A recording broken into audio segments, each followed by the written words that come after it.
Hello अस्सलाम वालेकुम, welcome back to new informative video. तो इस वीडियो में मैं आपको बताने वाला हूँ how to apply B1 B2 visa easily. दुनिया में सबसे ज़्यादा अप्लाई होने वाला वीज़ा B1 B2 आप कैसे अप्लाई कर सकते हैं और इसका क्राइटेरिया क्या है, इसकी वीज़ा फ़ी क्या है, और साथ साथ आपके चांसेस अगर आप ये काम करें तो आपके चांसेस कितने हाई हो जाएंगे कि आपका वीज़ा लग जाए।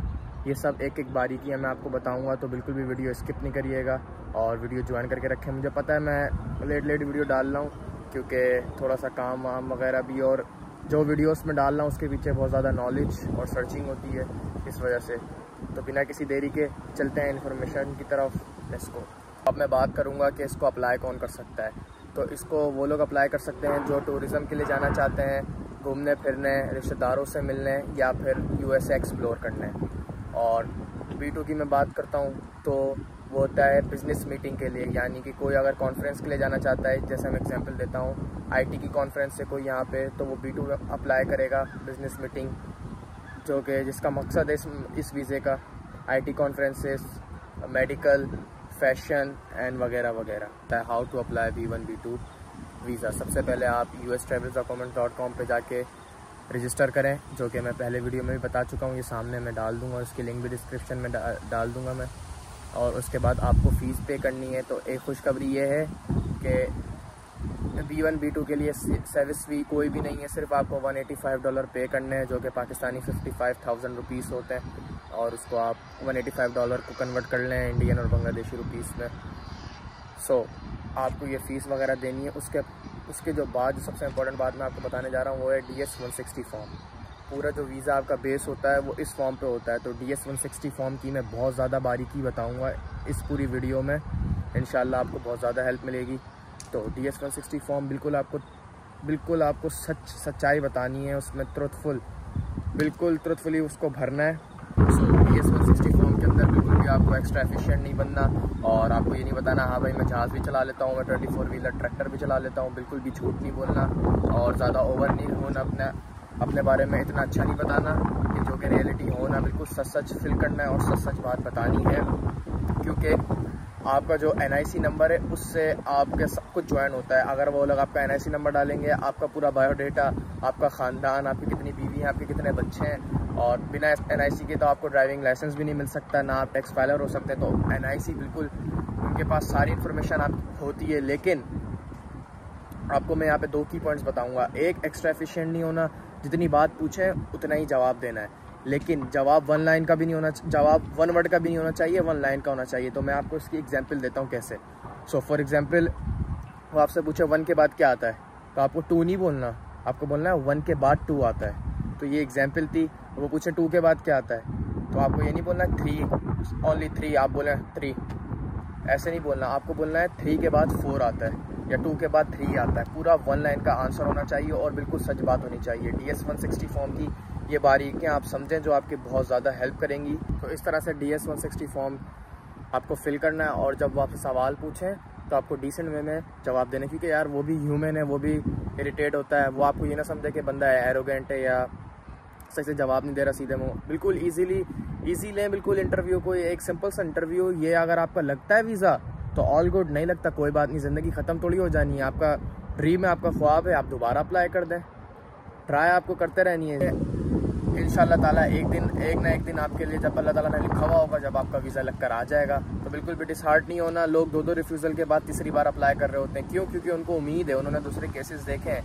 तो ऐसी बात नहीं कि USA वीज़ा नहीं देता, ये बिल्कुल वीज़ा देता है। बस ये पहले मेक श्योर करता है कि बंदा वापस आएगा या नहीं। 2-3 चीज़ें, स्ट्रेटजीज, इस पर मैं अभी आगे भी बात करूँगा कि वो आपके अंदर क्या देखता है तो वो आपको वीज़ा देता है। ये सब भी मैं आपको अभी बताऊँगा।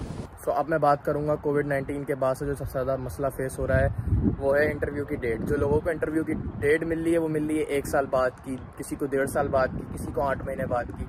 तो आपको इस प्रॉब्लम का सोल्यूशन क्या है वो भी मैं आपको अभी बता देता हूँ। सो जब आप अप्लाई करेंगे आपकी फ़ीस पे वगैरह हो जाएगी। जब आपका 24 आवर्स बाद कैलेंडर खुलेगा स्केजुअल लेने का या डेट लेने का इंटरव्यू के लिए, तो सबसे पहले तो आपको कुछ भी चूज़ कर लेनी है, क्योंकि आपको उस वक्त तो मैंडेटरी है, मतलब ज़रूरी है, नेसेसरी है आपको वो डेट चूज़ करना। तो आप कोई सी भी चूज़ कर लेंगे। लेट से आपको मिलती है 1 साल बाद की, 12 महीने बाद की आपको डेट मिलती है, तो वो आपने चूज़ कर लिया। तो अब इस प्रॉब्लम की जो सोल्यूशन है वो ये है दिन में 3 दफ़ा से ज़्यादा आप उस कैलेंडर को लॉगिन नहीं कर सकते। और आपको जब तीन दिन, जब एक दिन में जो 3 दफ़ा लॉगिन करना है वो भी अलग अलग टाइम पे गैप दे के, लाइक 2 घंटा बाद, एटलीस्ट 2 या 2.5 घंटे का फ़र्क हो। जैसे आपने एक सुबह देख लिया रिस्केड्यूल करने के लिए, एक शाम में देख लिया, एक रात में देख लिया। और एक और इसमें मैं पॉइंट ऐड करना चाहूँगा, वो है कि आप अपनी अपॉइंटमेंट 3 बार से ज़्यादा रीस्केड्यूल नहीं कर सकते। अगर आपने 3 बार करके चौथी बार करा तो आपकी फ़ीस ज़ाया हो जाएगी। तो ये गलती बिल्कुल भी नहीं करिएगा, और ताकि आपके पैसे ज़ाया हों फिर आप बाद में रो रहे हो। तो बेहतर यही है कि जैसे कि आपको पहले मिली 1 साल की, फिर आपने दोबारा इसको रीस्केड्यूल करी 8 महीने की, फिर आपने एक दफ़ा रात में खोला, आप एकदम आपको पॉपअप हुई 2 महीने बाद की या 3 महीने बाद की, तो आपने वो चूज़ कर ली। तो आपको ऐसा करना है। ये जो प्रॉब्लम है इसका सोल्यूशन बस यही है कि रोज़ाना आपको उसको देखते रहना है। जब भी आपको मौका मिले, अपने 10 महीने की भी मिल ली हो, 12 महीने से 10 महीने की भी, तो आपको वो ले लेनी है। और दिमाग में ये याद रखना है कि 3 बार से ज़्यादा रीस्केड्यूल आप नहीं कर सकते। तो अब चलते हैं नेक्स्ट स्टेप की तरफ। सो आपको ये गलती बिल्कुल भी नहीं करनी जिसकी वजह से आपको एम्बेसी से बाहर खड़ा कर दिया जाए। और लोग ज़्यादातर यही गलती करते हैं। वो क्या करते हैं, जैसे कि उनका इंटरव्यू 1 साल बाद आया और उन्होंने इंटरव्यू से कुछ दिन पहले, 1 महीना पहले नया DS-160 फॉर्म भर दिया, लेकिन जो अपना पोर्टल है उसमें उसका नंबर चेंज नहीं करा। जब आप DS-160 फॉर्म भरते हैं तो वो एक नंबर जनरेट करते हैं। तो जब आप DS-160 फॉर्म न्यू फिल करेंगे, अपग्रेड करेंगे, तो उसकी जनरेशन चेंज होंगी। तो उसको आपको अपने पोर्टल पे भी चेंज करनी है, जो अपॉइंटमेंट लेटर है उस पर भी चेंज करना है। ये सब मेक श्योर करना है कि वही हो जो आप बिल्कुल अभी फिल करके जा रहे हैं, उसका ही नंबर जनरेट हुआ हो, वरना जो है एम्बेसी से आपको बाहर निकाल दिया जाएगा और आपकी अपॉइंटमेंट कैंसिल हो जाएगी। फिर वो आपको रीस्केड्यूल करनी पड़ेगी, फिर उसके लिए और दिमाग खपाना पड़ेगा और वक्त लगेगा। तो ये वाली गलती भी बिल्कुल भी नहीं करिएगा।